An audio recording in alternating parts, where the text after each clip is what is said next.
Smoking causes cancer. Smoking kills. புகைப்பிடித்தல் புற்றுநோயை உண்டாக்கும் மற்றும் உயிரை கொல்லும். Consumption of alcohol is injurious to health. மது அருந்துதல் உடல்நலத்திற்கு கேடு. Subscriber Real Life Incident inspired by subscribers. இந்த சந்தாதாரர்களின் உண்மை சம்பவம் உங்களால் உருவாக்கப்பட்டவை.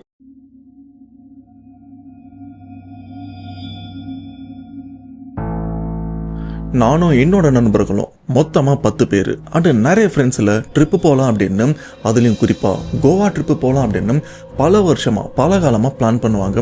ஆனா போக மாட்டாங்க. ஸ்டில் இப்பவும் இந்த வீடியோ பாக்குற உங்க நண்பர்கள்ல கோவா போகலாம் அப்படின்னு பிளான் பண்றதோட சரி, அதுக்கப்புறம் எந்த ஸ்டெப்புமே எடுக்க மாட்டீங்க. ஆனா இந்த இடத்துல நாங்க பக்காவா பிளான் பண்ணோம். ஃபர்ஸ்ட் ஏற்காடுக்கு போயிட்டு அங்க ஒரு 2-3 நாள் ஸ்டே பண்ணிட்டு அங்கிருந்து டைரக்டா கோவா போகலாம் அப்படின்னு பிளான் பண்ணோம். அதுக்கேற்ற மாதிரி நாங்களும் கோவா போனோம். பட் போன இடத்துல நாங்க சும்மா இல்லாம அங்க இருக்கிற ஒரு அபேண்டட் கைவிடப்பட்ட ஒரு பேய் இடத்தை நாங்க எக்ஸ்ப்ளோர் பண்ணலாம் அப்படின்னு தெரியாதனமா அந்த இடத்துக்கும் போனோம். அப்படி போனதுக்கு அப்புறம் எங்களுடைய வாழ்க்கையே டோட்டலா மாறியும் போயிருச்சு. அதுலயும் 10 பேர் இருந்த நாங்க, அதுல எங்களுடைய நண்பர்கள் 3 பேர் இறந்தும் போயிட்டாங்க அந்த சம்பவத்தால. அண்ட் அந்த இடத்துல நாங்க பயமுறுத்துற மாதிரி கொடூரமான நிறைய விஷயங்கள், ஏன் அங்க நாங்க பேயும் பார்த்தோம். சொல்ல போனா உயிர் தப்பிச்சா போகுது அப்படின்னு மரண பயத்தோட அந்த இடத்த விட்டு தப்பிச்சு வந்த கதையை பத்தி தான் இப்போ நான் உங்ககிட்ட சொல்றேன் அப்படின்னு நம்ம சப்ஸ்கிரைபர்ல ஒருத்தர் அவர் லைஃப்ல நடந்த ஒரு பயங்கர சம்பவத்தையும் நமக்கும் ஷேர் பண்ணிருக்காரு. அதை பத்தி தான் இப்ப நாம தெளிவா பார்க்க போறோம். ஆனா அதுக்கு முன்னாடி இந்த மாதிரி பேய் சம்பவம் உங்க லைஃப்லயோ இல்ல உங்க நண்பர்கள் லைஃப்லயோ நடந்திருக்கா? அப்படி நடந்ததுன்னா அதை நீங்க என்கிட்ட ஷேர் பண்ணணும்னு நினைச்சீங்கன்னா டிஸ்பிளேல தெரியுற இந்த வாட்ஸ்அப் நம்பருக்கு உங்க லைஃப்ல நடந்த அந்த பேய் சம்பவத்தை வாய்ஸ் நோட்டாவோ இல்ல டைப் பண்ணி கூட நீங்க எனக்கு ஷேர் பண்ணலாம். அப்படி நீங்க ஷேர் பண்றது உண்மை சம்பவம் உண்மையில த்ரில்லிங்கா இருந்ததுன்னா கண்டிப்பா நம்ம சேனல்ல போஸ்ட் பண்றேன். சோ ஓவரா பேசாம வீடியோல போலாம். நீங்க நம்ம சேனல் புதுசுனா மறக்காம சேனல் சப்ஸ்கிரைப் பண்ணுங்க, பெல் பட்டன் கிளிக் பண்ணுங்க. இப்ப நம்ம வீடியோல போலாம்.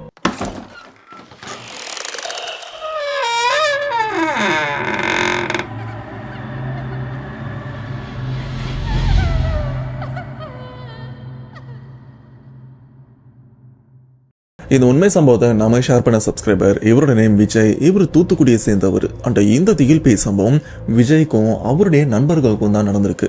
அதுவும் போன வருஷம் 2024 தான் நடந்திருக்கு.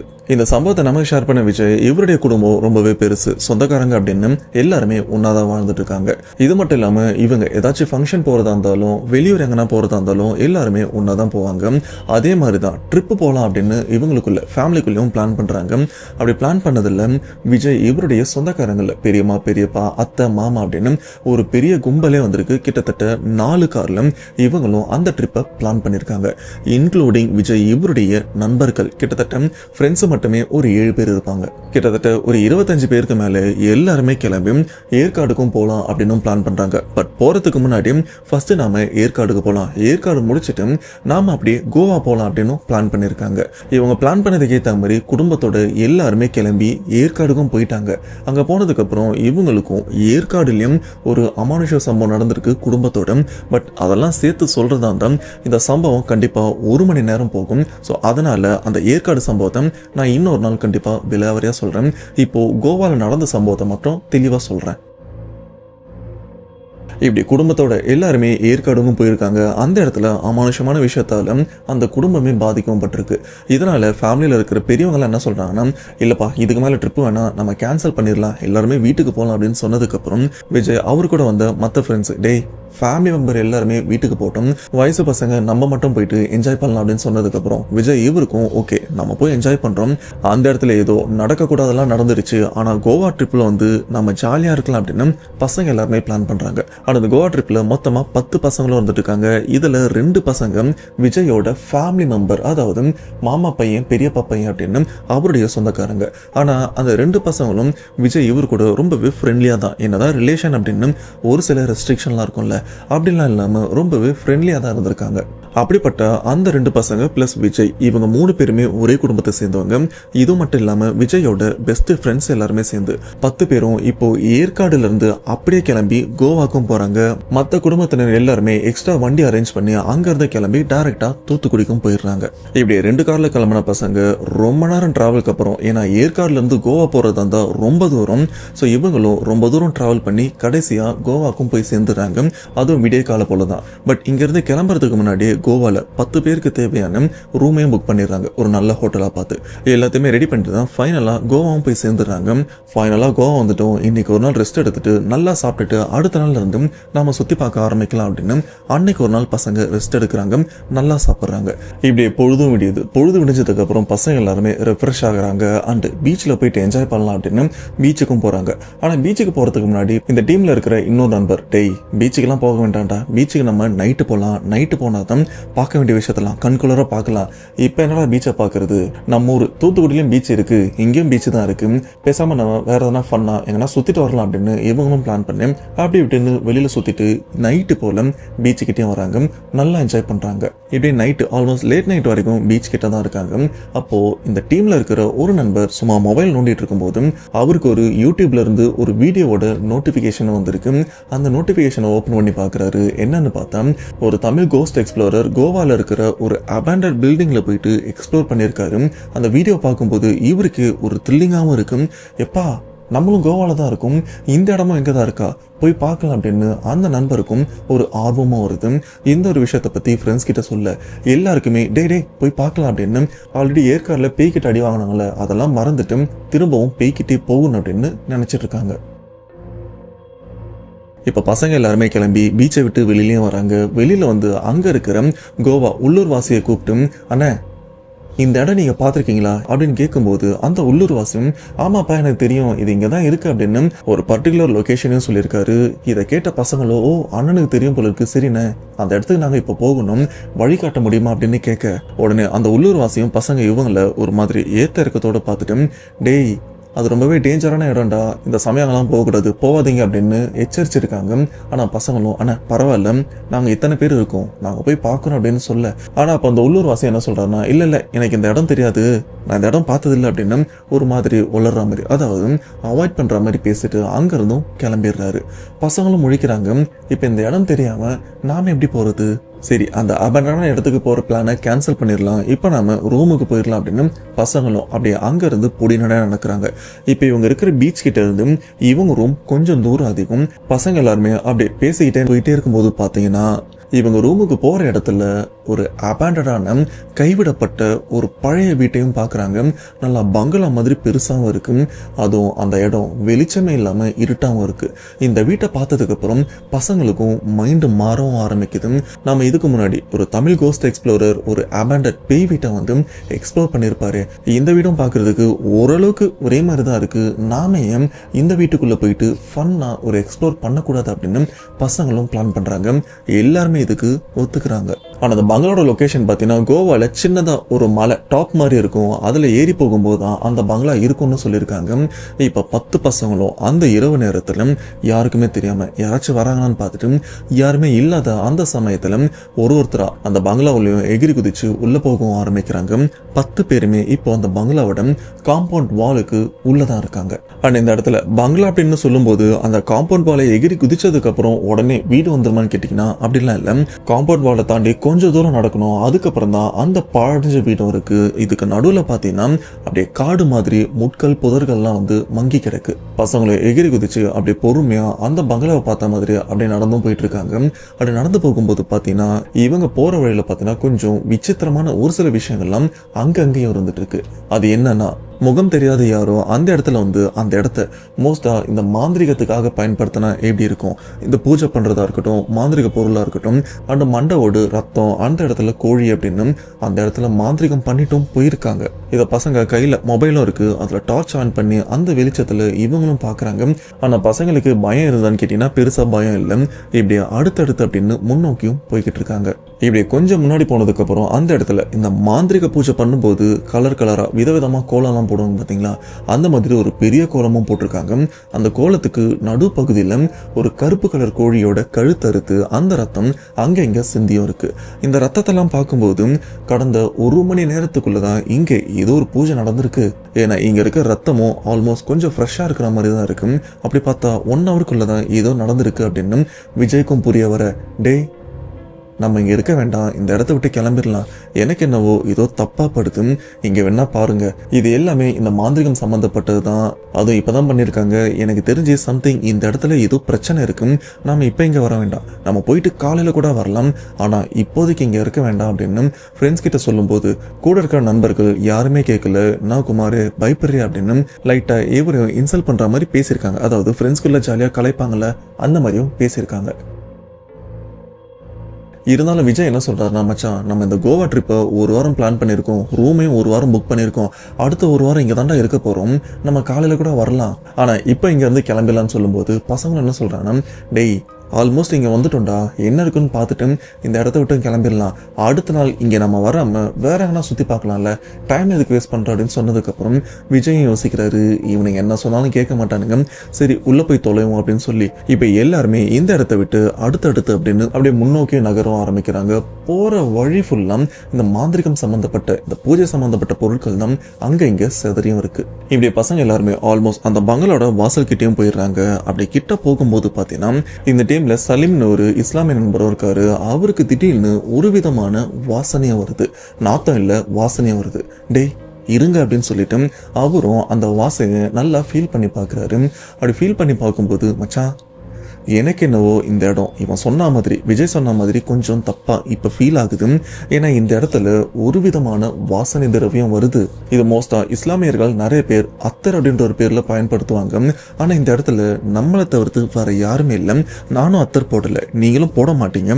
அப்படி இருக்கும்போது இந்த இடத்துல இந்த அத்தரோட வாசனை வருதுன்னா எனக்கு என்னவோ இந்த இடத்துல அமானுஷமா ஏதோ ஒரு பிரச்சனை இருக்கு அன்ட்டு ஓப்பனா சொல்றேன். இந்த இடத்துல ஜின் இருக்கிறது கூட வாய்ப்பு இருக்கு, நம்ம போயிடலாம் அப்படின்னு நண்பரான கரீமும் சொல்றாரு. இதை கேட்கும்போது மற்ற பசங்க எல்லாருமே கொஞ்சம் யோசிக்கிறாங்க, போலாமா வேண்டாமா அப்படின்னு. ஆனா இந்த இடத்துல விஜய் கரீம் இவங்க 2 பேர் மட்டும்தான் இந்த இடத்த விட்டு கிளம்பிடலாம்னு சொல்றாங்க. மற்ற நண்பர்கள்லாம் என்ன சொல்றாங்கன்னா, டேய் இவ்வளவு தூரம் வந்துட்டோம், கொஞ்ச நேரம் இங்கேயே காத்திருந்து இங்க என்ன நடக்குதுன்னு மட்டும் பார்த்துட்டு போயிடலாம், இவ்வளவு தூரம் வந்துட்டோம்டா வேஸ்ட் ஆகும் அப்படின்னு மற்ற நண்பர்கள்லாம் விடாப்பிடியா இருந்துட்டு இருக்காங்க. இவ்வளவு பேரோட மனசை மாத்துறது ரொம்பவே கஷ்டம் அப்படின்னு விஜயும் சரி கரீமும் சரி வேற என்ன பண்றதுன்னு தெரியாம சரி என்ன நடக்குதோ நடக்கட்டும் அப்படின்னு இப்ப எல்லாருமே அந்த பாழடைஞ்ச பங்களாக்குள்ளேயும் போறாங்க. ஆனா அந்த பங்களாவோட கதவெல்லாம் உடஞ்சுதான் இருக்கு, மோஸ்டா நிறைய பொருட்கள் உடஞ்சிருக்கு, ஏன்னா அது பாழடைஞ்ச இடம். இப்படி 10 நண்பர்களும் அந்த பாழடைஞ்ச பங்களாக்குள்ளேயும் போறாங்க. உள்ள போகும்போது இவங்க பாக்குற பொருட்கள் எல்லாமே இந்த மாந்திரிகம் சம்பந்தப்பட்ட பொருட்களா தான் இருந்துட்டு இருக்கு. அதுலயும் பாத்தீங்கன்னா பெரும்பாலும் ஹிந்து அண்ட் முஸ்லிம் இவங்க மாந்திரிகத்துக்கு பயன்படுத்தினா ஒரு சில விஷயங்கள்லாம் பயன்படுத்துவாங்கல்ல, அப்படிப்பட்ட 2 மதத்தோட பொருட்கள் தான் அங்க மோஸ்டா இருக்கு. இதை பார்த்தபடி பசங்க எல்லாருமே கையில மொபைலோட டார்ச் மூலியமா அந்த இருட்டுல அப்படி சுத்தி பார்த்துட்டு இருக்காங்க. அப்படி பார்க்கும்போது ஒரு இடத்துல படிக்கட்டும் மேலே ஏறுது. சரிடா மேலே போய் பார்க்கலாம் அப்படின்னு எல்லாருமே பொறுமையா மேலேயும் போறாங்க. இப்படி மேல் ஃப்ளோர் போனதுக்கு அப்புறம் பாத்தீங்கன்னா அந்த இடத்துல ஒரு பயம் தர மாதிரி, சொல்ல போனா அலறி அடிச்சு ஓடுற மாதிரி ஒரு விஷயத்தையும் பாக்குறாங்க. ஆனா அந்த விஷயத்த பார்த்துட்டு எந்த பசங்களும் ஓடல, இருந்தாலும் ஒரு மரண பயத்துல இருந்துட்டு இருக்காங்க. அப்படி என்னப்பா பார்த்தாங்க அப்படின்னு கேட்டீங்கன்னா, அந்த மேல் ஃப்ளோர்ல பெரிய நல்லா வளர்ந்த ஒரு மாட்டை நரபலி கொடுத்துருக்காங்க. ஆனா நரபலி கொடுத்த அந்த மாடு பார்க்க எப்படி இருக்குன்னா தலை கிடையாது. அந்த மாட்டோட உடம்பையும் பார்த்தீங்கன்னா அந்த மாட்டோட உடம்புல இருந்து உள்ள இருக்கிற உள்ளுறுப்புலாம் வெளியிலயும் செதறி இருக்கு. சொல்ல போனா கொடூரமான ஏதோ ஒன்று வந்து இந்த மாட்டை முடிஞ்ச வரைக்கும் சாப்பிட்டுட்டு பாதிலே விட்டு போனா எப்படி இருக்கும், அந்த மாதிரிதான் அந்த மாட்டோடைய உடம்பு வந்து கொஞ்சம் செதறியும் இருக்கு. இதெல்லாம் பார்க்கும்போது பசங்களுக்கு கொஞ்சம் நடுக்கமாவும் இருக்கு, நாத்தமும் அடிக்குது. ஆனா பசங்களுக்கு என்னதான் பயம் இருந்தாலும் இந்த இடத்த விட்டு வெளியில போகணும் அப்படின்னு யாருமே யோசிக்கல. விஜய் கரீம் இவங்க 2 பேர் மட்டும் தான் கிளம்பலாம், வெளில போயிடலாம்னு நினைக்கிறாங்க. மற்ற எந்த நண்பர்களும் வெளியிலயும் வரல. இருந்து என்ன நடக்குது இங்க என்னதான் இருக்குன்னு நான் பார்த்துட்டு தான் வருவேன் அப்படின்னு அந்த 8 நண்பர்களும் அப்படியே அடுத்தடுத்து அப்படின்னு முன்னோக்கியும் போய்கிட்டும் இருக்காங்க. இப்படியே கடைசியா ஒரு இடத்துக்கும் வராங்க. அந்த இடத்துல கேட்டு போட்ட மாதிரி ஒரு ரூமும் இருக்கு. அந்த இரும்பு கதவுல பாத்தீங்கன்னா மாந்திரிகம் சம்பந்தப்பட்ட நிறைய பொருட்களை போட்டு கட்டியும் வச்சிருக்காங்க. சொல்ல போனா சந்திரமுகி படம் அருந்ததி படத்தெல்லாம் பாத்தீங்கன்னா அந்த கதவுல நிறைய மாந்திரிக பொருள்லாம் கட்டி டைட்டா வச்சிருப்பாங்க, யாருமே தரக்கூடாது அப்படின்னு. அந்த மாதிரி நிறைய பொருட்கள் இந்த கதவுலயும் இருக்கு. இதெல்லாம் பார்க்கும்போது பசங்க என்ன நினைச்சிருக்கணும், டேய் இங்க ஏதோ ஒண்ணு நடந்திருக்கு, எதையோ ஒண்ணு அடைச்சு வச்சிருக்காங்க, அதனாலதான் இந்த கதவை தாண்டி போகக்கூடாது அப்படின்னு மாந்திரிக பொருட்கள்லாம் போட்டு எச்சரிக்கிற மாதிரி இந்த விஷயத்தெல்லாம் பண்ணியிருக்காங்க. இதுக்கு மேலே நம்ம முன்னேற வேண்டாம், வந்த வரைக்கும் பார்த்துட்டோம், இங்க இருந்து கிளம்பிடலாம் அப்படின்னு சைலண்டா போயிடணும்ல ஆனால் யாருமே போல அந்த கதவுக்குள்ளே என்ன இருக்குது நான் அதை பார்க்கணும் அப்படின்ற மாதிரி அந்த கதவை திறக்கிறதுக்கும் முயற்சி பண்ணுறாங்க. இப்போ இந்த டீமில் இருக்கிற மற்ற நண்பர்கள் அந்த 8 பேர் பேச்சை கேட்காம இருக்காங்கல்ல, அதில் ஒரு 2 நண்பர்கள் அப்படியே முன்னோக்கி அந்த கதவுல இருக்கிற அந்த மந்திரிச்ச பொருளை வந்து கலைக்கலாம் அப்படின்னு போகிறாங்க. அப்போ இந்த டீமில் 3வது நண்பர் சுதாகர் அவர் என்ன சொல்கிறாருன்னா, டேய் இது ஏதோ சேஃப்டிக்காக பண்ணியிருக்காங்கடா, நம்ம இது வரைக்கும் வந்தது போதும், இந்த இடத்த விட்டு கிளம்பிடலாம் அப்படின்னு 3வதா அந்த நண்பரும் எச்சரிக்கிறாரு. ஆனால் மற்ற நண்பர்கள் டேய் என்னடா சும்மா பிசாஸ் எல்லாம் பேசிட்டு இருக்கீங்க, உள்ள என்ன இருக்குன்னு நான் பார்க்கணும் அப்படின்னு மற்ற நண்பர்கள் எல்லாருமே என்ன பண்ணுறாங்கன்னா அங்கே இருக்கிற அந்த கயிறெல்லாம் முடிஞ்ச வரைக்கும் அறுக்குறாங்க. ஆனால் அந்த ரூமுக்கு பூட்டுன்னு எதுவுமே கிடையாது, இந்த மாதிரி மந்திரிச்ச பொருள் வச்சு தான் லாக் பண்ணி வச்சிருக்காங்க. முடிஞ்ச வரைக்கும் அங்கே இருக்கிற எல்லா கயிறுமே கழட்டுறாங்க. கழட்டி முடிச்சதுக்கப்புறம் இந்த பசங்க எல்லாருமே அந்த கதவை திறந்துட்டு அந்த அறை அந்த ரூம்குள்ளேயும் போறாங்க. அப்படி ரூம்குள்ள போகும்போது பாத்தீங்கன்னா கரீம்னு ஒரு இஸ்லாமிய நண்பர் இருக்கார்ல, அவரும் ரூம்குள்ள போறாரு. அவர் உள்ள போனதுக்கு அப்புறம் அவருக்கு ஏதோ இல்யூஷன் கற்பனை மாதிரி ஏதோ ஒரு விஷயம் அவரை எச்சரிக்கிற மாதிரியே வந்துட்டு போயிருக்கு. உடனே பசங்க எல்லாருமே நிறுத்திட்டு டே நில்லுங்க அப்படின்னு அவங்களையும் நிக்க வச்சுட்டு டே எனக்கு ஏதேதோ தோணுது, இந்த இடத்துல இருக்கிறது ரொம்பவே தப்புடா, நம்ம இந்த இடத்த விட்டு போயிடலாம், நாம் ஒரு தப்பான இடத்துல இருந்துட்டு இருக்கோம், இங்கே இருந்தோன்னா நமக்கு எதிர்பார்க்க முடியாத அளவுக்கு பல பிரச்சனைகளும் வரதுக்கு வாய்ப்பு இருக்குது, தயவு செஞ்சு வந்துருங்க, இங்கேருந்து போயிடலாம் அப்படின்னு சொல்ல இப்படி பேசிட்டே இருக்கும்போது பார்த்தீங்கன்னா இந்த பசங்க ஒரு கதவை திறந்துட்டு தானே உள்ளே வந்தாங்க. அந்த கதவு யாரோ வெளியிலேருந்து மூடின மாதிரி சடான்னு மூடுது. இப்படி கதவு மூடின உடனே பசங்க எல்லாருமே மறுபடியும் போறாங்க. அப்போ டீம்ல இருக்கிற ஒருத்தர் டே பயப்படாதீங்கடா, வெளியில நல்லாவே காத்தடிக்குது, உங்களுக்கும் தெரியும் நாம சீசன் டைம்ல வந்திருக்கோம், அங்கங்க மழையும் பெஞ்சிட்டு இருக்கு, காத்தடிச்சனால அந்த கதவு வேகமா மூடி இருக்கு, மற்றபடி வேற எதுவுமே கிடையாது அப்படின்னு நண்பர்களும் மற்ற நண்பர்கள் எச்சரிக்கிற அந்த ஒரு விஷயத்த அப்படி அறவே ஒதுக்கிட்டு இவங்களும் அந்த பில்டிங்ல என்னென்ன இருக்கு அப்படின்னு பார்க்க இப்ப அந்த ரூம்குள்ள தானே இருக்காங்க. அந்த ரூமோட நடு பகுதியில் பாத்தீங்கன்னா நாயா இல்ல ஆடான்னு தெரியல, ஆனா ஏதோ ஒன்று எப்பவோ செத்து கிடக்குது, அதோட எலும்பு கூடு மட்டும் அந்த இடத்துலயும் இருக்கு. இதுக்கப்புறம் இந்த ரூம்ல எதுவுமே இல்லை அப்படின்னு சரிடா வாடா ரூமை விட்டு வெளில போகலாம் அப்படின்னு அடுத்து இன்னும் ஒரு சில ரூம்லாம் இருக்கு, அதெல்லாம் பார்க்கணும் அப்படின்னு இந்த ரூமோட கதவையும் திறக்கிறாங்க. கதவை திறந்தா சாதாரணமா திறந்துருது. அப்பவே இவங்களுக்கு புரிஞ்சிருது இது காத்துல தான் மூடி இருக்கு அப்படின்னு. அந்த ரூமை விட்டு வெளியிலயும் வராங்க. அப்படியே அடுத்தடுத்த ரூம் அப்படின்னு இப்ப இந்த பூஜை பொருள்லாம் கழிச்சிட்டு ஒரு ரூமை திறந்தாங்களே, சரியா இதுல இருந்து 2 ரூம் கழிச்சு இன்னொரு ரூமும் இருக்கு. ஆனா அந்த ரூமை தவிர்த்து மற்ற ரூமோட கதவு பகுதியில் அந்த மந்திரிச்ச பொருள் இருந்ததான்னு கேட்டீங்கன்னா அப்படி எதுவுமே இல்லை. மற்ற ரூம்லாம் சாதாரணமாக தான் இருக்கு. அதுல அந்த 2வது ரூமோட கதவை திறந்து அப்படியே உள்ள டார்ச் லைட் அடிச்சு பார்க்கும்போது பாத்தீங்கன்னா அந்த ரூம்குள்ள ஒரு கட்டில் இருக்கிற மாதிரி இருக்கு. ரொம்பவே பழசுதான். அந்த கட்டில் மேல ஏதோ ஒரு பெண் உட்காந்துட்டும் இருக்காங்க. சரியா இவங்க கதவை திறக்கும் போதும் உள்ள உட்காந்துட்டு இருக்கிற அந்த பெண்ணும் வா வா வா அப்படின்னு இவங்களையும் கூப்பிடுறாங்க. ஆனா பசங்களோட என்ன என்னன்னா உண்மையிலே அந்த ரூம்ல ஏதோ ஒரு பொண்ணு தான் உட்காந்துட்டு இருக்கு அப்படின்னு இவங்களும் அந்த ரூமோட கதவை நல்லா திறந்துடுறாங்க. அப்பதான் அந்த ரூம்ல ஒரு மாற்றத்தையும் கவனிக்கிறாங்க. அது என்னன்னா இதுக்கு முன்னாடி இந்த பங்களா வீட்டுக்குள்ள வரும்போது பாத்தீங்கன்னா ஆரம்பத்துல இருந்து இந்த ரூமுக்கு வரதுக்கு முன்னாடி இன்னொரு ரூமுக்கு வந்திருப்பாங்க. அந்த ரூம் வரைக்கும் பாத்தீங்கன்னா அந்த வீடே பாழஞ்சு போயிட்டு அதுக்குள்ள இருக்கிற பொருட்கள் உடஞ்சு போய் தூசியும் தும்புமா அழுக்கா இருந்திருக்கும்.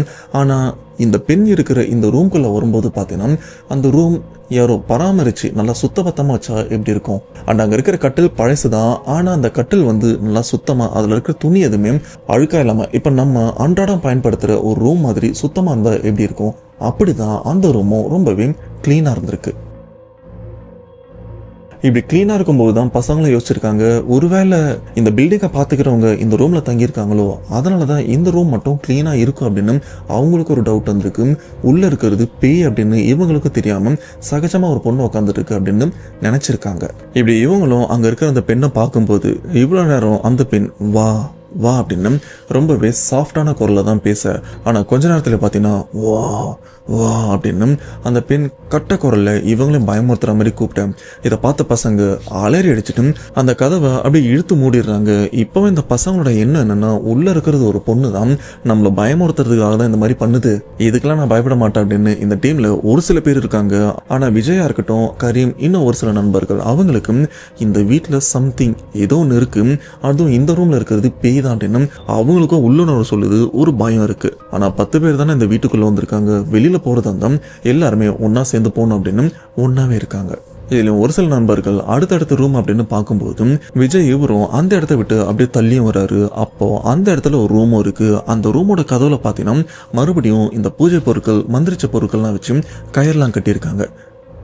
இதுலயும் கயிறு கட்டியிருக்காங்க. இதுல என்ன இருக்கு அப்படின்னு அவருக்கு தெரியாமலே ஒரு விதமான ஆர்வமும் வர அந்த ஆர்வமே அந்த கயிறெல்லாம் கழட்டிட்டு அந்த ரூம்குள்ளேயும் போக வைக்குது. அதுக்கேற்ற மாதிரி கயிறெல்லாம் பிச்சு போட்டுட்டு அந்த ரூம் கதவை திறக்கிறாரு. திறந்துருது. இவர் அந்த கதவை திறந்துட்டு அப்படி உள்ள போய் பாக்குறாரு. டார்ச்ல அடிச்சு பாக்குறாரு. இதுவுமே தெரியல. 2 ஸ்டெப்பு உள்ள வச்சு அந்த ரூம்குள்ள மொத்தமா போனதுக்கு அப்புறம் பாத்தீங்கன்னா அடுத்த செகண்ட் அந்த ரூமோட கதவு சடால்னு சாத்தி லாக் ஆயிருது. சொல்ல போனா இந்த ஒரு ரூம்ல விஜய் மட்டும் தான் தனியா மாட்டிக்கிட்டாரு. விஜயும் பயத்துல அந்த கதவு கிட்ட போயிட்டு கதவையும் தட்டுறாரு. கதவையும் திறக்க ட்ரை பண்றாரு. ஆனா கதவை திறக்க முடியல. நண்பர்களோட பேரு சொல்லியும் கூப்பிடுறாரு. ஆனா அந்த சத்தம் வெளியில கேட்டுதா இல்லையான்னு கூட தெரியல. விஜயும் கத்தி பாக்குறாரு. ஆனா யாருமே வெளியில இருந்து ரெஸ்பான்ஸ் பண்ணல. இப்படி திரும்பி நின்று அந்த கதவை தட்டிட்டே இருக்கும்போது பாத்தீங்கன்னா இவருக்கு பின்னாடி தான் அந்த ரூமோட மொத்த பகுதியும் இருக்கு. அந்த பின்பகுதியில இருந்து 2 பேர் அழற சத்தமும் கேக்குது. ஒரு ஆண் ஒரு பெண். 2 பேருமே பொறுமையா ஒரு மாதிரி புளிங்க அழுத்தா எப்படி இருக்கும் அந்த மாதிரி அழற சத்தமும் கேக்குது. இது கூடவே பாத்தீங்கன்னா 2 சின்ன பசங்க, ரொம்பவே சின்ன பசங்க, அவங்க அழற சத்தமும் அந்த ரூம்குள்ள கேட்க இத கதவு கிட்ட நிக்கிற விஜயும் அப்படி ஷாக்கிங்கோட நின்று அப்படின்ற மாதிரி பயத்தோட இருக்காரு. உடனே அவர் மொபைல்ல டார்ச் லைட் ஆன் பண்ணியிருக்காருல, அந்த வெளிச்சத்தோட அப்படியே திரும்பி அந்த ரூம்ல வெளிச்சம் அடிச்சு பார்த்தா அந்த ரூம் ரொம்பவே பெருசாகவும் இருக்கு. என்னடா இது இவ்வளவு பெரிய ரூமா இருக்கு அப்படின்னு கொஞ்சம் முன்னாடி போயிட்டு அந்த வெளிச்சத்தையும் அடிச்சு பாக்குறாரு. அப்போ அந்த ரூமோட ஒரு பகுதியில பாத்தீங்கன்னா 2 பேரும் உட்கார்ந்துட்டு இருக்காங்க. அந்த அழற சத்தமும் அங்க இருந்து தான் கேக்குது. கொஞ்சம் கொஞ்சமா அந்த அழற சத்தம் அதிகரிச்சுட்டே போயிட்டே இருக்கு. இந்த சைட்ல விஜய்க்கு அந்த சத்தம் கேட்கும் போது ஒரு மாதிரி பயமாவும் இருக்கு, காதெல்லாம் வலிக்குது. உடனே இவர் என்ன பண்றாருன்னா காதை மூடிட்டு அந்த ரூம் வாசலோட ஒரு மூளை பகுதியில் போயிட்டு அப்படியே உட்காந்துக்கிறாரு பயத்துல. இப்படி நல்லா காதை மூடிட்டு இருக்கும்போது பாத்தீங்கன்னா நிறைய ஸ்பீக்கர் வச்சு இவர் சுத்தி அந்த அழற சத்தத்தை பிளே பண்ணா எப்படி இருக்கும் அந்த மாதிரி சத்தம் பயங்கரமா கேட்க ஒரு லெவலுக்கு அப்புறம் அந்த சத்தம் அப்படியே பொறுமையா குறையவும் ஆரம்பிக்குது. ஒரு லெவலுக்கு அப்புறம் அந்த சத்தம் அப்படியே அடியோட இல்லாமலும் இருக்கு. இப்படி சைலண்ட் ஆனதுக்கு அப்புறம் விஜயம் அப்படியே பொறுமையா காது கிட்ட இருந்து கையெல்லாம் எடுத்துட்டு அப்படியே எந்திரிக்கிறாரு.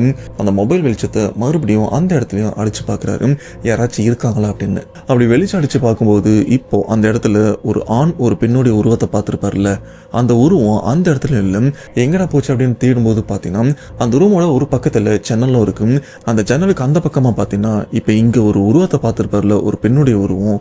அந்த பெண்ணுடைய உருவம் கையில ஒரு குழந்தையோட நிக்குது. அண்ட் அது பக்கத்துல ஒரு ஆணுடைய உருவமும் இருக்கு. அந்த ஆணுடைய உருவத்தோட கையிலயும் குழந்தை இருக்கு. நான் முன்னாடியே சொல்லியிருப்பேன், இந்த இடத்துல ஒரு ஆண் பெண் அழுதுருப்பாங்க. கூடவே 2 சின்ன பசங்களும் அழற சத்தம் கேட்டிருக்கும் அப்படின்னு. மேபி அந்த குழந்தைங்க தான் இவங்க கையில இருக்கு போல இருக்கு. இதை பார்க்கும்போது விஜய்க்கு ஈரக்கொலாலும் நடுங்கியே போயிருது. இன்னைக்கு நான் செத்த அப்படின்னு அவரும் முடிவு பண்ணிடுறாரு. விஜய் இவர் என்ன நினைச்சாருன்னா, வெளியில யாரோ ஆளுங்க இருக்காங்க போல இருக்கு, ஏன்னா கையில குழந்தைலாம் இருக்கு, கண்டிப்பா அவங்க மனுஷங்களா தான் இருப்பாங்க அப்படின்னு கொஞ்சம் கிட்ட போயிட்டு அந்த டார்ச் லைட் வெளிச்சத்தோட அவங்க முகத்தை பார்க்கும்போது தான் தெரியுது இங்க இருக்கிறது மனுஷன் கிடையாது, பேய்ங்க அப்படின்னு. ஏன்னா அதில் அந்த ஆணுடைய உருவம் பார்க்கறதுக்கு அந்த அளவுக்கு கோரமாகவும் இருக்கும். முகம்லாம் செதஞ்சு போய் ரொம்பவே டேமேஜ் ஆகியும் இருக்கும். ஆனால் இந்த பெண்ணுடைய உருவமும் பார்த்தீங்கன்னா ஒரு பக்கம் கிழிஞ்சி அப்படி அடிபட்டு செதறியும் இருக்கும். ஆனால் அவருடைய உடை துணி பார்க்கறதுக்கு எப்படி இருக்குன்னா, அந்த காலத்தில் அதுலேயும் அந்த நார்த் இந்தியாவில் ராஜாக்களாக இருக்கட்டும் ராணிகளாக இருக்கட்டும் அவங்க ஸ்டைலில் அவங்க பாரம்பரியப்படி அந்த ராஜாக்கள் உடையெல்லாம் போட்டிருப்பாங்கல்ல, அந்த மாதிரி தான் இங்கே இருக்கிற அந்த பெண்ணாக இருக்கட்டும் அந்த ஆணாக இருக்கட்டும் பழங்காலத்து உடையும் போட்டிருக்காங்க. இப்படி பேயின்னு உணர்ந்ததுக்கு அப்புறம் விஜய் என்ன பண்றாருன்னா அலறி அடிச்சுட்டு மறுபடியும் அந்த கதவு பக்கம் போயிட்டு கத்தி சத்தம் போட்டு அவங்க நண்பரோட பேரு சொல்லி டேய் கதவை திறக்கடா அப்படின்னு அந்த கதவையும் திறக்க முயற்சி பண்றாரு. கரெக்டா இவர் கத்துற அந்த நேரம் பசங்களுக்கு சத்தம் கேட்டிருக்கா இல்ல என்னன்னு தெரியல, அவங்களும் சரியான நேரம் பார்த்து கதவையும் திறந்திருக்காங்க. இந்த பக்கம் விஜய் கதவை திறக்கிறதுக்கு அந்த கதவை இவரோட வெயிட்டை கொடுத்து இழுக்க ட்ரை பண்ணிருக்காரு. சரியா பசங்க வெளியில கதவை திறந்ததுனால விஜய் இவரும் அந்த இழு விசையால பின்னாடியும் போய் விழுந்துடுறாரு. இப்படி விஜய் விழுந்ததுக்கு அப்புறம் வெளியில இருக்கிற மத்த அந்த 9 நண்பர்களும் அந்த ரூம்குள்ளேயும் வந்துடுறாங்க இவருக்கு என்னாச்சுன்னு பாக்குறதுக்கு. எல்லா பசங்களும் உள்ள வந்ததுக்கு அப்புறம் பாத்தீங்கன்னா மறுபடியும் அந்த கதவு மூடிடுது. ஆனா கதவு மூடினது கூட தெரியாம பசங்க எல்லாருமே டேய் என்னாச்சு உனக்கு அப்படின்னு விஜய் கிட்ட கேட்க விஜயும் நடந்த விஷயத்த சொல்லும் போது சரி அந்த உருவம் எங்க இருக்குன்னு கேட்க ஜன்னலுக்கு அந்த பக்கம் இருக்கு அப்படின்னு விஜயம் சொல்ல எல்லாருமே ஜன்னல் பக்கம் திரும்பி பார்த்தா அந்த உருவம் இருக்காதுன்னு நீங்க நினைச்சிருப்பீங்க. ஆனா ஜன்னலுக்கு அந்த பக்கம் பார்த்தா அந்த உருவம் இப்போ அந்த ரூம்குள்ளேயும் இருக்கு. நான் முன்னாடியே சொல்லியிருப்பேன், இந்த ரூம் ரொம்பவே பெருசு. ஆனால் அந்த ரூம்குள்ள இருக்கிற அந்த உருவமும் இவங்கள நெருங்கி வந்த மாதிரி வா வா வா அப்படின்னு இங்க இருக்கிற இந்த 10 பசங்களையும் மிரட்டிட்டும் இருக்கு. இப்படி எல்லா பசங்களும் வாழ்க்கையில முறையா பேய ஒரே நேரத்துல ஒரே இடத்துல பார்க்கும்போதும் இவங்களுக்கும் பயம் தாங்க முடியல. இந்த இடத்த விட்டு தப்பிச்சா போதும், இவ்வளவு நேரம் இவனுங்க சொன்னானுங்க இங்க இருந்து போயிடலாம் அப்படின்னு. அப்ப கேட்காம பேய்கிட்ட மாட்டிக்கிட்டுமே அப்படின்னு எல்லாருமே அலறி அடிச்சுட்டு அந்த கதவு கிட்ட வந்து கதவை திறக்கிறாங்க. இவங்க நல்ல நேரமா என்னன்னு தெரியல, கதவும் உடனே திறந்துருது. எல்லா பசங்களும் அலறி அடிச்சுட்டு அந்த இடத்த விட்டு சொல்ல போனா அந்த பங்களாவை விட்டு வெளியில வராங்க. வெளியில வந்ததுக்கு அப்புறம் இந்த காம்பவுண்ட் கதவு இருக்குல்ல, அங்க நின்று பயத்தோட அந்த பங்களாவையும் அப்படின்னு பார்த்துட்டு இருக்காங்க. டேய், சாவுல இருந்து தப்பிச்சிருக்கோண்டா, இந்த இடத்த விட்டு போயிடலாம் அப்படின்னு கிளம்பும் போதும் டேய் இவன் எங்கடா அப்படின்னு இந்த டீம்ல இருக்கிற ஒரு நண்பரோட பேரை சொல்றாங்க. அந்த நண்பரோட பேரை சொல்ல வேண்டாம் அப்படின்னு சொல்லியிருக்காங்க. ஸோ ஃபேக்கா ஒரு பேர் வச்சுக்கலாம், மணி அப்படின்னு சொல்லலாம். மணி எங்கடா அப்படின்னு கேட்க, டேய் இருக்கானா பாடுறா, எங்கேயாச்சும் தேடி பாருங்கடா அப்படின்னு சொல்ல இவங்களும் சுத்தி பார்த்துடுறாங்க. மணியை மட்டும் ஆளை காணும். அப்படி பயத்தோட மறுபடியும் அந்த பில்டிங்கை பார்க்குறாங்க. அப்பதான் பசங்களுக்கே தெரியுது, டேய் எனக்கு தெரிஞ்ச அவன் அந்த ரூம்குள்ள மாட்டிருக்கிறதுக்கு வாய்ப்பு இருக்குடா, இப்போ என்ன பண்றது அப்படின்னு முழிச்சிட்டு இருக்காங்க. இப்போ இந்த பேய் வீட்டுக்குள்ள மாட்டிட்டு இருக்கிற மணி வேற யாருமே இல்லை, விஜயோட சொந்தக்கார பையன், அதாவது அத்தை பையன் பெரியப்பா பையன் அப்படின்னு சொல்லியிருப்பேன்ல, அதில் ஒரு நபர் தான் இப்போ இந்த பேய் வீட்டுக்குள்ளேயே மாட்டிட்டு இருக்காரு. இது மட்டும் இல்லாமல் ஃப்ரெண்டே மாட்டிட்டு இருந்தாலும் அவனை தனியாக விட்டு போக முடியாது. போகிறதா இருந்தால் 10 பேர் ஒன்றா போகலாம் அப்படின்னு பசங்க எல்லாருமே ஒரு முடிவோடு இருக்காங்க. அதே சமயம் முட்டாள்தனமாக இப்போ வெளியில் இருக்கிற 9 பேரும் ஒரே நேரத்தில் அந்த பேய் வீட்டுக்குள்ளேயும் போக வேண்டாம், இதுலேருந்து ஒரு 4 பேர் அதுக்குள்ளே போகலாம். உள்ளே போயிட்டு அவனை கூட்டு வர முயற்சி பண்ணலாம். அப்படி உள்ளே போன அந்த 4 பேருக்குமே பிரச்சனை வந்தால் வெளியில் இருக்கிற 5 பேர் என்ன பண்ணுறீங்கன்னா, வெளிலேருந்து ஆட்களை கூப்பிட்டு வரீங்களோ இல்லை உள்ளே இருக்கிற எங்களை காப்பாற்றுறீங்களோ ஏதோ ஒன்று பண்ணி எங்களை காப்பாற்றுறீங்க அப்படின்னு ஒரு பிளான் பண்ணிக்கிறாங்க. இப்போ விஜய் இவரு கூடவே மற்ற 3 நண்பர்கள் 4 பேருமே சேர்ந்து அந்த பேய் வீட்டுக்குள்ளே போயிட்டு மணியை தேடலாம் அப்படின்னு போகிறாங்க. மற்ற 5 பேருமே வெளியில் காத்துட்டும் இருக்காங்க. இப்படி உள்ளே போன 4 பேருமே எந்த ரூமில் அவன் இருப்பான் அப்படின்னு ஒரு டவுட்டும் இருக்குது. ஏன்னா நம்ம வெளியில் வந்துட்டோம், உள்ளே இருக்கிற மணி வந்து அதுக்கப்புறம் வேற ஏதாச்சும் ரூமுக்கு வந்திருப்பானா அப்படின்னு தெரியாம ஒரு ரூமா தேடிட்டும் இருக்காங்க. இது மட்டும் இல்லாம அந்த உருவம் இந்த இடத்துல ஏதாச்சும் உலாவிட்டு இருக்கா அப்படின்னு ஒரு பயத்தோடு தேடிட்டே இருக்கும்போது கடைசியா இவங்களுக்கு என்ன தோணுதுன்னா, டேய் கடைசி அந்த பெரிய ரூம்ல தானே நாம எல்லாருமே ஒன்னா மாட்டணும், அந்த உருவத்தையும் பார்த்தோம், அங்க போய் பார்க்கலாம் அப்படின்னு அந்த பெரிய ரூம்குள்ளேயும் போறாங்க. கதவை திறந்துதான் இருக்கு. உள்ள போயிட்டு லைட்லாம் அடிச்சு பாக்குறாங்க. அந்த இடத்துல மணியோட பேரை சொல்லி கூப்பிடுறாங்க. மணி எங்கடா இருக்கு அப்படின்னு கேட்க, அப்போ பின்னாடி இருந்து ரொம்பவே ஸ்லோவான ஒரு குரல்ல, சொல்ல போனா இந்த சத்தம் பக்கத்துல இருக்கிற வேற யாருக்குமே கேட்க கூடாது அப்படின்னு பொறுமையா சொல்லுவாங்கல்ல, அதே மாதிரிதான் பின்னாடி இருக்கிற மணியும் மச்சா அப்படின்னு ரொம்பவே ஸ்லோவா இவங்களும் கூப்பிட, இப்ப இந்த இடத்துல விஜய் கூட இஸ்லாமிய நண்பரான கரீமும் வந்திருக்காரு, இன்னும் 2 நண்பர்களும் வந்திருக்காங்க.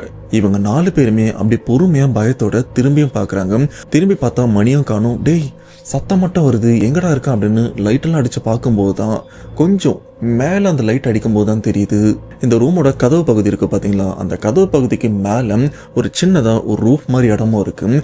அதுக்கு மேலே அந்த ஆணுடைய உருவம் பெண்ணுடைய உருவம் உட்காந்துட்டு இல்லை நின்றுட்டு இருந்தா எப்படி இருக்கும் அந்த மாதிரி அந்த உருவமும் நிற்க பசங்களை அப்படியே மிரண்டு போயிட்டு அப்படியே பின்னாடியும் வராங்க.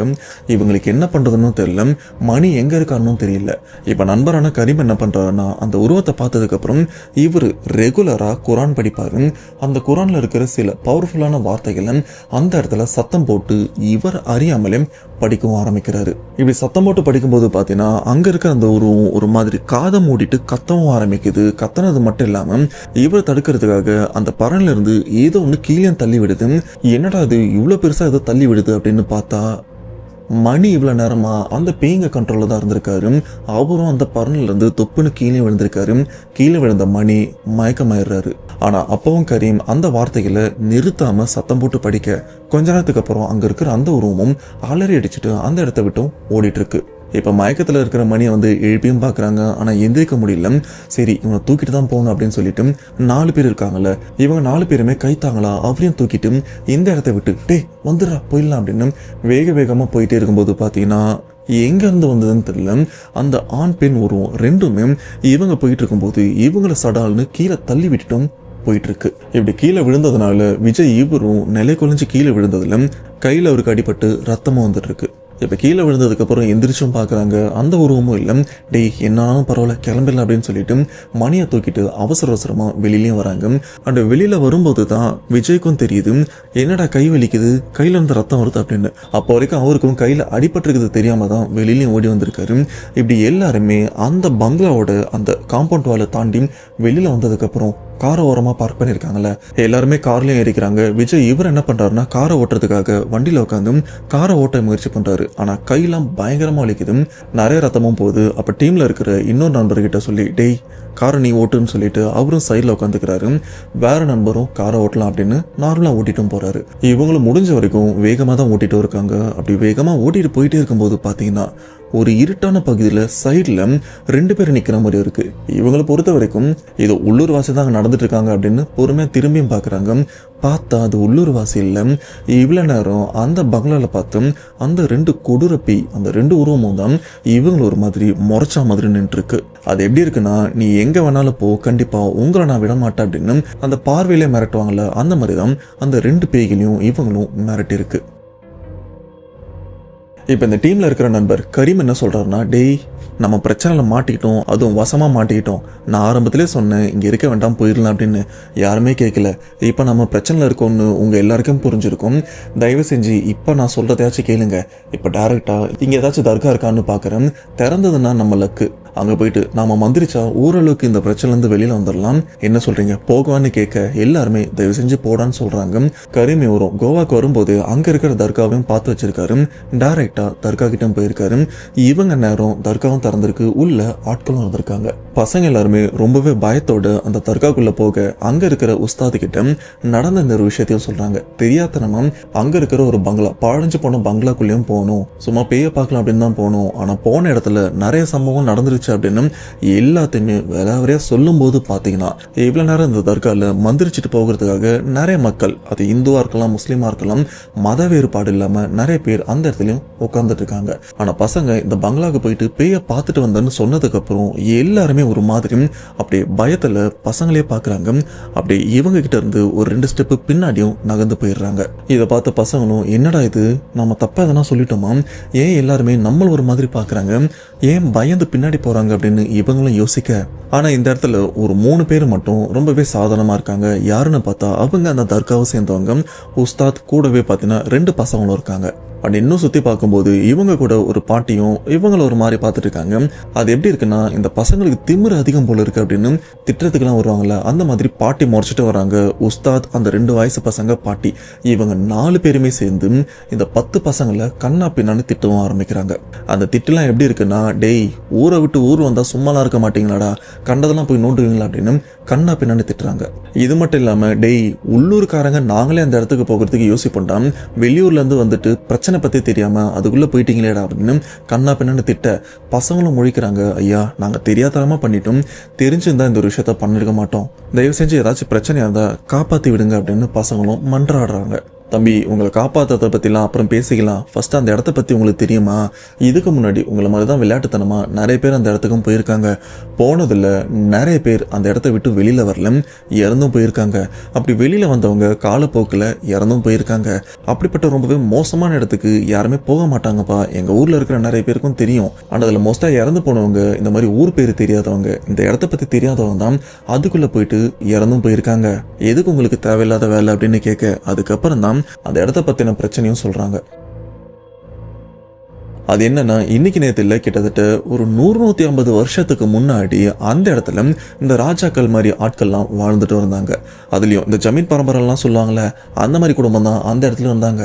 அதுல ஒரு பையன், வயசு பையன், பார்க்க அழகாவும் இருப்பான். அவன் ஒரு பொண்ணை காதலிச்சும் கல்யாணம் பண்ணியிருக்கான். ஆனா அந்த பொண்ணை பத்தி அவனுக்கும் தெரியாது. அந்த பொண்ணு ஒரு சூனியக்காரி. ஆனா அந்த பையனும் அப்படியே ஆப்போசிட், ரொம்பவே தங்கமான ரொம்பவே நல்ல பையன். இது மட்டும் இல்லாம அந்த சூனியக்காரி பொண்ணுக்கு இதுக்கு முன்னாடியே வேற ஒருத்தவங்க கூட தொடர்பு வந்திருக்கு. பேச்சுவாக்கில் கல்யாணமும் ஆயிருக்குன்னு சொல்றாங்க. ஆனா அதை பத்தி எங்களுக்கு உண்மை தெரியல. ஆனா தொடர்பு இருந்தது 100% உண்மை. இது தெரியாம அந்த ஜமீன் பையனும் கல்யாணமும் பண்ணியிருக்கான். கொஞ்ச நாள்ல இவங்களுக்குள்ள 2 குழந்தைங்களும் பிறந்திருக்கு. ஆனா இந்த கேப்ல பாத்தீங்கன்னா அந்த பொண்ணு வீட்டுக்கு யாருக்குமே தெரியாம இவன் இதுக்கு முன்னாடி ஒரு பையனை காதலிச்சான்ல, அவனை அப்பப்போ வீட்டுக்கும் வர வச்சு கொஞ்சம் அந்தரங்கமாவும் அந்த பொண்ணு சூனியக்காரி பொண்ணு இருந்திருக்கு. இந்த ஒரு விஷயம் மோஸ்டா யாருக்குமே தெரியாது. ஆனா காலப்போக்கில் இந்த ஒரு விஷயம் ஜமீன் குடும்பத்துக்கும் தெரிய வந்துருச்சு. ஆனா யாராலையுமே எதுவுமே பண்ண முடியல. ஏன்னா அந்த பொண்ணு ஒரு சூனியக்காரி. இதனால அந்த பொண்ணு என்ன பண்ணிருக்குன்னா குழந்தைய வந்து அவ பலி கொடுக்கவும் ஆரம்பிச்சிருக்கா. அதுவும் நரபலி. இதுக்கு முன்னாடி இந்த ஆடு கோழி மாடு அப்படின்னு அதை தான் நரபலியும் கொடுத்துருக்காங்க. ஆனா இவ ஒரு படி மேல போயிட்டு மனுஷங்களை பலி கொடுக்கவும் ஆரம்பிச்சா. இப்படி குழந்தைங்களை பலி கொடுத்ததுக்கு அப்புறம் அந்த ஜமீன் வீட்டுல வேலையாட்கள் நிறைய பேர் வேலை பார்த்துட்டு இருக்காங்க. அதுல ஒருத்தரை கடத்தி, அதுலயும் இவரோட முன்னாள் காதலன் இருக்கான்ல அவனோட உதவி மூலியமா ஒருத்தரை கடத்தி அவங்களையும் பலி கொடுக்கவும் ஆரம்பிச்சிருக்கா. ஒரு லெவலுக்கு அப்புறம் இந்த ஜமீன்ல வேலை பார்க்குற ஆட்களோட எண்ணிக்கை ரொம்பவே குறைஞ்சிருது. இந்த இடத்துலயும் நிறைய விதமான அமானுஷமான விஷயம் நடக்குது அப்படின்னு வெளியில இருக்கிற வேலையாட்கள் யாருமே இவங்க வீட்டுக்கு வேலைக்கும் வரது கிடையாது. இந்த ஒரு விஷயம் ராஜாக்கும் தெரிய வந்து எதனால நம்ம வீட்டுக்கு வேலைக்கு ஆள் வர மாட்டாங்க அப்படின்னு சம்பளத்தையும் உயர்த்திருக்காங்க. ஆனா யாருமே வரல. கடைசியா விசாரிக்கும் போதுதான் இது எல்லாத்துக்குமே காரணம் இந்த சூனியக்காரி நம்ம வீட்டு மருமக அப்படின்னு இவங்க எல்லாருக்குமே தெரிய வர, ஏன் அந்த ஜமீன் பையனுக்கும் இந்த ஒரு விஷயம் அப்பதான் தெரிய வந்திருக்கு. ஏன்னா இதுக்கு முன்னாடி மாந்திரிக அப்படின்னு ஆடு கோழி தான் பலி கொடுத்துட்டு இருந்தா, இப்ப இவ வந்து வேற கூட அஃபேர் வச்சு அவன் கூட பெத்த அந்த குழந்தைய பலி கொடுத்திருக்கா, நம்ம வீட்டாட்களையும் பலி கொடுத்திருக்கா அப்படின்னு ரொம்பவே கோவத்தோட உச்சத்துக்கும் ஜமீன் பையனும் வந்திருக்காரு. இதனாலே அந்த பொண்ணை பயங்கரமா வடிச்சிருக்காரு. அண்டு அவருடைய 2 குழந்தைங்க, அந்த 2 குழந்தைங்க மட்டும் பலி கொடுக்கல, இவளுக்கு வேற ஒருத்தவங்க மூலியமா பிறந்த அந்த குழந்தைய தான் பலி கொடுத்திருக்கான். இதனால ஜமீன் பையன் என்ன பண்றாருன்னா அந்த குழந்தைகளையும் கொன்னுடுறாரு. ஏன்னா இவருக்கே டவுட் வந்துருது, இது உண்மையிலேயே ஏன் குழந்தையா அப்படின்னு. அண்ட் இவன் மனைவியும் அடிச்சு கொன்னுடுறான். அப்படி கொன்னதுக்கு அப்புறம் இந்த ஜமீன் பையன் மட்டும் இதெல்லாம் மறந்துட்டு நிம்மதியா வாழ்றதுக்கு முயற்சி பண்ணிட்டு வந்திருக்கான். ஆனா சரியா அந்த சூனியகாரி பொண்ணு இறந்த அடுத்த ஒரு வாரத்துக்குள்ள பாத்தீங்கன்னா இந்த ஜமீன் பரம்பரைய தரமட்டமாயிருது. ஏன்னா அந்த பொண்ணு ஜமீன் அவங்க பையன் தான் பயங்கரமா அடிச்சு சாகர வரைக்கும் அடிச்சிருக்காரு. அப்படி சாகறதுக்கு கொஞ்சம் முன்னாடி அந்த சூனியகாரி பெண் என்ன பண்ணிருக்கான்னா, நான் சாக போறேன், அது எனக்கு நல்லாவே தெரியும். ஆனா நான் செத்ததுக்கு அப்புறம் நீயும் சரி உன் குடும்பமும் சரி நெருக்கடியா தரமட்டமாக போறீங்க, அதுவும் இன்னும் 7 நாள்ல இந்த விஷயம் நடக்கும் அப்படின்னு சாபம் விட்டுதான் அந்த சூனியக்காரி பெண்ணும் இறந்து போயிருக்கு. அதுக்கேத்த மாதிரி அடுத்த ஒரு வாரத்துல அந்த ஜமீன் குடும்பமே இல்லாம இருக்கு. சொல்ல போனா அந்த சமயம் அந்த வீட்டுல ஒரு சில வேலையாட்கள் இருந்தாங்களா, அவங்களும் சேர்ந்துதான் இறந்து போயிருக்காங்க. ஆனா எல்லாருமே முன்னாடி செத்துறாங்க. கடைசியா தான் ஜமீன் இவரும் இது எல்லாத்தையுமே பாக்குறாரு. நம்மள சுத்தி இருக்கிறவங்க எல்லாருமே இறந்துட்டாங்க அப்படின்னு கடைசியா ஒரு மாதிரி பைத்திய மாதிரி ஆயிடுறாரு. அந்த வீட்டோட மாடிக்கும் போயிட்டு அங்க இருந்து கீழே குதிச்சும் செத்து போயிடுறாரு. இப்படி அந்த குடும்பத்துல இருக்கிற எல்லாருமே இறந்தும் போயிடுறாங்க. ஆனா அந்த குடும்பத்துல ஒருத்தர் மட்டும் மிஞ்சி இருக்காரு. அது யாருன்னா ஜமீன் பையன் இருக்காருல்ல, அதாவது சூனியக்காரியோட புருஷன். அவரும் மாடியில இருந்து குதிச்சு இறந்தும் போயிட்டார்ல. அவரோட பெரியப்பா பையனா சித்தப்பா பையனா தெரியல, அவர் சின்ன வயசுலயே அந்த வீட்டை விட்டும் ஓடிட்டு இருக்காரு. அப்படி ஓடினவர் வேற எங்கேயோ தங்கி தான் வாழ்ந்துட்டு இருக்காரு. பட் அவருக்கு தெரியும் அவரோட குடும்பம் இங்கதான் இருக்கு அப்படின்னு. இப்படி தான் குடும்பத்துல இருக்கிற யாருமே இப்போ உயிரோட இல்லைன்னு தெரிஞ்சதுக்கு அப்புறம், அதுவும் இதுக்கு காரணம் அந்த சூனியக்காரியோட ஆன்மா தான் தெரிஞ்சதுக்கு அப்புறம் ஓடி போன அந்த பையன் என்ன பண்றாருன்னா, அந்த சமயம் கல்யாணமும் பண்ணியிருக்காரு. இதுக்கப்புறம் நான் இந்த வீட்டுல தான் வாழ போறேன் அப்படின்னு அந்த வீட்டுக்கும் சில பெரிய நம்பூதிரிகள்லாம் கூப்பிட்டு வந்து பெரிய பெரிய யாகம்லாம் பண்ணியிருக்காரு. அப்படி யாகம்லாம் பண்ணி அந்த வீட்டுல சுத்திட்டு இருக்கிற அந்த சூனியக்காரியோட ஆன்மாவா இருக்கட்டும், இல்ல அதை தவிர்த்து வேற ஏதாச்சும் ஆன்மா இருந்ததுன்னா அது எல்லாத்தையுமே அடக்கி அங்க இருக்கிற வீட்டுக்குள்ளேயே அடைச்சு அந்த வீட்டு வாசல்லையே அந்த மந்திரிச்ச கயிறுலாம் கட்டி அதை வெளிவர முடியாத அளவுக்கு நாம தடுத்துடலாம் அப்படின்னு அவரும் ஒரு பெரிய பூஜையும் பண்ணியிருக்காரு. ஆனா இதெல்லாம் அந்த ரொம்ப வருஷத்துக்கு முன்னாடி தான் பண்ணியிருக்காங்க. அதுக்கப்புறம் அப்படியே காலப்போக்கில் அந்த பில்டிங்கும் அப்படியேதான் இருந்திருக்கு. நிறைய டூரிஸ்டர், இந்த சுற்றுலா பயணிகள் எல்லாருமே அந்த இடத்த கடந்து போகும்போது அந்த பில்டிங்கும் பார்த்துருக்காங்க. அதை பார்த்து பிடிச்சி போய் இவங்களும் அதுக்குள்ள என்ன இருக்குன்னு பார்க்க ஒரு சில பேர் உள்ள போயிட்டு கடைசி வரைக்கும் வெளியில வராம இறந்தும் போயிருக்காங்க. இந்த ஒரு விஷயம் போலீஸ் கேஸ் வரைக்கும் போயிருக்கு. சொல்ல போனா போலீஸ்ல ஒரு சில பேர் அது உள்ள போயிட்டு அவங்களும் இறந்ததா இந்த சம்பவத்தை நம்ம ஷேர் பண்ண விஜயும் சொல்லியிருக்காரு. அண்ட் இந்த போலீஸ் இறந்து போன இந்த ஒரு விஷயம்லாம் இப்போ இந்த சமீப காலமா கடந்த ஒரு 10 வருஷத்துக்குள்ள தான் நடந்ததா சொல்லப்படுது. பட் விஜய்க்கு இந்த ஒரு விஷயம் யார் சொன்னாங்கன்னா, இவ்வளவு நேரம் இந்த கதையெல்லாம் சொல்லிட்டு இருந்தேன் அந்த தற்கால இருக்கிற வயசான பாட்டி தான் சொல்லியிருக்காங்க. இது மட்டும் இல்லாம சரியா 10 வருஷத்துக்கு முன்னாடி, அதாவது 2015 தான் நிறைய மாந்திரிகவாதிகள்லாம் போயிட்டு அங்க நிறைய பூஜை எல்லாம் பண்ணி அங்க இருக்கிற அந்த ஆன்மாவை அடியோட அடக்கி அதை அடைச்சிட்டு வந்திருக்காங்க. அதனாலதான் அங்க இருக்கிற அந்த கதவெல்லாம் கயிறுலாம் கட்டி வச்சிருக்காங்க. இதை தெரியாத அந்த பசங்கள்லாம் உள்ள போயிட்டு அதெல்லாம் கலைச்சு விட்டு அது வெளியிலே வந்திருக்கு. இப்ப வெளியில வந்ததுக்கு அப்புறம் அந்த ஆன்மா ரொத்திர தாண்டம் ஆடிட்டு இருக்கும், ரொம்பவே கோவத்தோட இருக்கும். இதுக்கப்புறமும் அதை அடக்கிறது ரொம்பவே கஷ்டம் அப்படின்னு அந்த பாட்டியும் இன்னும் கோவத்தோட இருக்காங்க. அங்க இருக்கிற உஸ்தாதும் பயங்கர கோவத்தோட இருக்காங்க. ஏன்னா அந்த பேய் அடக்கிறதுக்கு போனதுல இவரும் ஒருத்தர். சரிங்கய்யா, இதுல இருந்து எங்களை காப்பாத்தி விடுங்க, ஏதாச்சும் உதவி பண்ணுங்க அப்படின்னு கேட்க, ஆனா அவங்களும் உதவி பண்ற மாதிரி தெரியல. இப்ப பசங்க என்ன பண்றாங்கன்னா, டேய் இதுக்கப்புறமும் நம்ம இங்கே இருக்கிறது வேஸ்ட்டும், இங்கே இருந்தனா நம்ம உயிர் தான் போகும். நாம் கார் எடுத்துகிட்டு உடனேலாம் கிளம்ப முடியாது. இப்போ இந்த நைட் டைமில் ஏதாச்சும் ஃப்ளைட் இருக்கா பார்க்கலாம் அப்படின்னு இவங்களும் செக் பண்ணி பார்க்குறாங்க. ஆனால் இந்த நைட்டில் இருந்து ஒரு டைமுக்கு அப்புறம் ஃப்ளைட்டும் இருந்திருக்கு. உடனே 10 பேருக்குமே டிக்கெட்டை புக் பண்ணி அங்கேருந்து கோவாலேருந்து கிளம்பி தூத்துக்குடிக்கு வந்துடுறாங்க. இதில் இந்த சம்பவத்தை ஷேர் பண்ண விஜய் அவங்க குடும்பம் கொஞ்சம் பெரிய இடம் தான். ஏன்னா அவங்க தாத்தா எம்எல்ஏ, ஆனால் எந்த கட்சியெல்லாம் சொல்ல மாட்டேன், ஆனால் எம்எல்ஏ. ஸோ அதனால் உடனே ஈஸியாக ஃப்ளைட்லையும் கிளம்பி தூத்துக்குடிக்கு வந்துடுறாங்க. இங்கே இருக்கிற இந்த காரை அவங்க ஆட்களை விட்டு எடுத்துகிட்டு வரலாம் அப்படின்னு தான் பயத்தில் வந்துட்டாங்க. இப்போ ஊருக்கு வந்ததுக்கப்புறம் தாத்தா கிட்டையும் குடும்பத்துக்கிட்டையும் நடந்த விஷயத்த சொல்ல மறுபடியும் எல்லாருமே கண்ணா பின்னான்னு திட்டவும் ஆரம்பிக்கிறாங்க. இதுக்கு நான் போன இடத்துல என்ஜாய் பண்ணிட்டு வராமல் தேவையில்லாத வேலைலாம் எதுக்கு பண்ணுறீங்க அப்படின்னு பயங்கரமாக திட்டிருக்காங்க. அப்போ எம்எல்ஏவான தாத்தா என்ன சொல்கிறாருன்னா, கவலைப்படாதப்பா, இந்த பிரச்சனைலேருந்து வெளியில் கொண்டு வரதுக்கு எனக்கு ஆளும் தெரியும். உனக்காகவே நான் கேரளாலேருந்து ஆளை வர வைக்கிறேன்.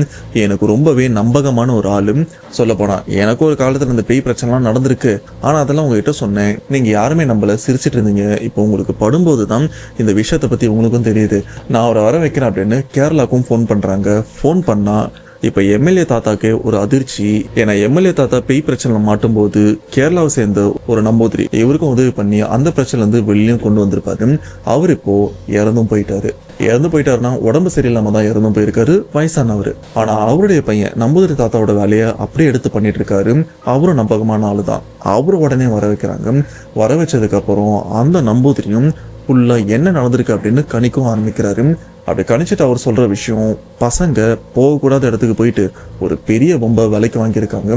இதுல இருந்து இவங்களை வெளியில கொண்டு வர்றது ரொம்பவே கஷ்டம்தான். அந்த பிரச்சனைல இருந்து இவங்களை வெளியில கொண்டு வரதுக்கான விஷயத்த தேடுறதுக்கு எனக்கு 5 நாளும் தேவைப்படும்.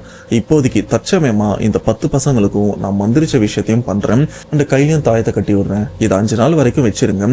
எனக்கு 5 நாள் டைம் கொடுங்க. அதுக்கப்புறம் என்ன பண்றதுன்னு நான் ஒரு முடிவு எடுக்கணும் அப்படின்னு நம்பூதிரியும் 5 நாள் டைம் கேட்டிருக்காரு. இப்படி நம்பூதிரி டைம் கேட்ட அந்த 5 நாள்ல ஒரு நாள் தான் முடிஞ்சிருக்கு. 2வது நாளும் வருது. அந்த 2வது நாள்ல பேய்கிட்ட மாட்டினாரு பார்த்தீங்களா மணி, அவரும் வேலை விஷயமா பைக் எடுத்துட்டு வெளியிலும் போயிருக்காரு. ஆனா வெளியில போனவர் உயிரோட வீடு திரும்பல. ஏன்னா போன இடத்துல ஆக்சிடென்ட்ல இறந்தும் போயிருக்காரு. இப்படி மணி இறந்துட்டாருன்னு தெரிஞ்ச இந்த ஒரு விஷயத்த கேட்ட பசங்க எல்லாருமே பயப்படுறாங்க அண்ட் ரொம்பவே கஷ்டப்படுறாங்க. என்னாச்சு அப்படின்னு சம்பவ இடத்துக்கு போய் பார்த்தா மணி ஆக்சிடென்டா இறந்திருக்காரு. எதிர்த்து அவர் கையை பார்க்கும்போது தான் தெரியுது இவன் கையில் இருக்கிற தாயத்தை எங்கே போச்சு, ஒருவேளை ஆக்சிடென்ட்ல எங்கன்னா கழுண்டு விழுந்திருக்கா அப்படின்னு பார்த்தா அந்த இடத்துல அந்த தாயத்தும் இல்லை. சொல்ல போனால் ஆக்சிடென்ட்ல அடிபட்டு கையிலேருந்து அருந்திருந்தா கூட அந்த கையில் அடிபட்டிருக்கும். அப்படி எந்த தொடர்புமே அந்த கையில் கிடையாது. கை கிளீனாக தான் இருக்கு. அந்த தாயத்து மேபி இவன் வீட்டில் எங்கன்னா மிஸ் ஆயிருக்கும் அப்படின்னு அதுக்கப்புறம் வீடு வந்து தேடும்போது ஒரு மூலையிலையும் அந்த தாயத்தும் கிடந்திருக்கு. அப்போவே பசங்களுக்கும் புரிஞ்சிருது இது இல்லைன்னா நம்ம உயிர் இல்லை அப்படின்னு. இதை பற்றி அந்த நம்பூதிரிகிட்டையும் கேட்குறாரு. அவரும் கிளியராக சொல்லிடுறாரு இதுக்கு காரணம் அந்த ஆன்மா தான். அண்டு இப்போ என்னால் பூஜைன்னு எதுவுமே பண்ண முடியாது. ஏன்னா இப்போ அந்த வீடு தீட்டுப்பட்டிருக்கு. அந்த 2வது நாள் 3வது நாள் இந்த காரியம் மட்டும் முடிஞ்சதுக்கப்புறம் சொல்லுங்க, நான் என்ன பண்ணணுமோ வந்து பண்ணுறேன் அப்படின்னு நம்பூதிரியும் சொல்லிடுறாரு. ஆனால் இந்த இடத்துல மணி இவர் இறந்த உடனே பார்த்தீங்கன்னா அடுத்தடுத்து இன்னும் 2 நண்பர்களும் இறந்து போயிடுறாங்க. மொத்தமாக இந்த டீமில் இப்போ 3 பேர் இறந்து போய் இப்போ 7 பேர் தான் உயிரோடு இருக்காங்க. இதுக்கப்புறம் அந்த காரியம் எல்லாமே முடியுது. சரியா அவர் சொன்ன அந்த 5வது நாளைக்கும் அந்த நம்பூதிரி வீட்டுக்கும் வராரு. வீட்டோட நடுப்பகுதியில் உட்காந்து அந்த பூஜையும் பண்ணும்போது பார்த்தீங்கன்னா அந்த பூஜையை தடுக்கிற மாதிரி சூறாவளி காத்துலாம் அடிக்கவும் ஆரம்பிக்குது. அந்த காத்து வீட்டுக்குள்ள பட்டு அங்க இருக்கிற அந்த மாந்திரிக பொருள் எல்லாமே கலையுது. சொல்ல போனா நிறைய தடங்களும் அந்த இடத்துல வந்துட்டு இருக்கு. ஆனா எப்படியோ கஷ்டப்பட்டு இவங்களும் அந்த பூஜையை ஆரம்பிச்சு அந்த ஊர்ல பார்த்த அந்த ஆன்மாவை, அதுலயும் அந்த சூனியக்காரியோட ஆன்மாவை இங்கேயும் வர வைக்கிறாங்க. அப்படி வர வச்சு உனக்கு என்ன பிரச்சனை, எதுக்காக இவங்க தொந்தரவு பண்றீங்க அப்படின்னு கேட்கலாம். அப்ப அந்த சூனியக்காரியோட ஆன்மாவும் ஒரு சில விஷயங்கள் சொல்லுது. இவங்க 10 பேரையும் நான் கொல்லாம விட மாட்டேன், இவங்க உயிர் எனக்கு வேணும் அப்படின்னு விடாப்படியா பேசிட்டு இருக்கேன். அதெல்லாம் உன்னால எதுவுமே பண்ண முடியாது, மரியாதை இந்த இடத்த விட்டு போம். ஆல்ரெடி ஒருத்தர் நீ கொண்டுட்ட, இதுக்கப்புறம் உன்னால எதுவும் பண்ண முடியாதுன்னு சொல்ல.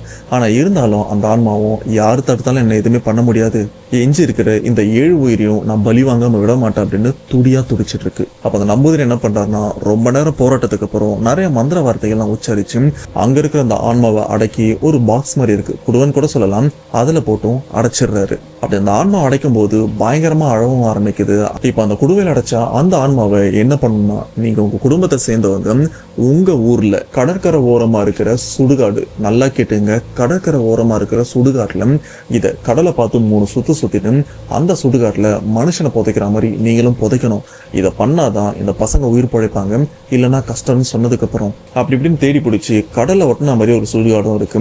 அந்த சுடுகாட்டுக்கிட்ட போயிட்டு 3 சுத்தா சுத்திட்டு மனுஷனும் புதைக்கிற மாதிரி அந்த ஆன்மாவை பள்ளம் தோண்டியும் புதைச்சிடுறாங்க. கடைசி அந்த ஆன்மாவை சுடுகாட்டுல புதைச்சதுக்கு அப்புறம் தான் இவங்களுக்குள்ள ஒரு அமைதியான சூழலும் ஏற்படுது. அதுக்கப்புறம் அந்த உருவத்தை ஸ்டில் இப்போ வரைக்கும், இந்த சம்பவம் நடந்து 1 வருஷம் ஆகுது, இப்போ வரைக்கும் அந்த 7 பேருக்குமே எந்த பிரச்சனையுமே இல்லாம நிம்மதியா தான் இருக்காங்க. ஆனா ஒரு சைடுல நிம்மதி இல்லை. ஏன்னா இவங்க கூட இருந்த 3 நண்பர்களை இழந்திருக்காங்க. அதுல ஒருத்தர் மணி விஜய் இவங்க குடும்பத்தை சேர்ந்த ஒரு சொந்தக்கார பையன். ஆனா இன்னும் 2 பேரு இவரோட க்ளோஸ் ஃப்ரெண்டு. இப்படி இவங்க 3 பேருமே உயிரோட இல்லாத அந்த வழி இப்பவும் இந்த டீமை போட்டு உலுக்கிட்டு தான் இருக்கு. இப்போ சொல்றேன், ட்ரிப்பு போறதா இருந்தா ஜாலியா போயிட்டு வாங்க. அப்படி போன இடத்துல ஏதாச்சும் ஒரு விஷயத்த வில்லங்கமா பாத்தீங்கன்னா அது என்ன ஏது அப்படின்னு ஆராய்ச்சி பண்ணாம ஜாலியா அந்த ஒரு விஷயத்த என்ஜாய் பண்றதுக்கு போறது என்ன, குடிக்கிறீங்களா, நல்லா சாப்பிட்றீங்களா, ஃபன் பண்றீங்களா, அத்தோடு நிறுத்திட்டு அந்த இடத்த விட்டு நம்ம ஊருக்கு சைலண்டா வந்துருங்க. அதை தவிர்த்து வேற ஏதாச்சும் நீங்க ட்ரை பண்ணணும் அப்படின்னு இந்த மாதிரி அமானுஷமா பண்ணா இறப்புல போய் முடியறது கூட நிறையவே வாய்ப்பு இருக்கு. அப்படிதான் இந்த இடத்துலயும் நடந்திருக்கு. ஸோ பார்த்து சூதனமா இருந்துங்க. அதுதான் என்னுடைய தாழ்மையான வேண்டுகோள். அண்ட் விஜய் இவர் லைஃப்ல நடந்த இந்த கோவா ட்ரிப்பு, இந்த சம்பவத்தை கேட்கும் போது உங்களோட தாட் என்ன மறக்காம கமெண்ட் பாக்ஸ்ல மென்ஷன் பண்ணுங்க. அண்ட் இது கூடவே இந்த வீடியோவை உங்க ஃப்ரெண்ட்ஸ் அண்ட் ஃபேமிலிக்கும் மறக்காம ஷேர் பண்ணிருங்க. கூடவே கீழே சப்ஸ்கிரைப் பட்டன் இருக்கு, மறக்காம சப்ஸ்கிரைப் பண்ணாதான் இந்த மாதிரி இன்ட்ரெஸ்டிங்கான ஹாரர் சம்பவத்தை போஸ்ட் பண்ணுவேன், அதை உங்களால பார்க்க முடியும். அண்ட் இன்னொரு விஷயமும் இருக்கு, இந்த வீடியோவை கோவா போலாம் அப்படின்னு பல நாளா பிளான் பண்ணி கேன்சல் பண்ணிட்டு இருக்கிற அந்த நண்பர்களுக்கு இந்த வீடியோவும் ஷேர் பண்ணுங்க. கீழேயே அந்த நண்பருடைய பேரையும் போட்டுருங்க. அந்த நெக்ஸ்ட் இன்ட்ரெஸ்டிங்கான வீடியோல கண்டிப்பா உங்களை நான் மீட் பண்றேன். அதுவரை உங்களிடம் விடைபெறுவது உங்கள் நான்.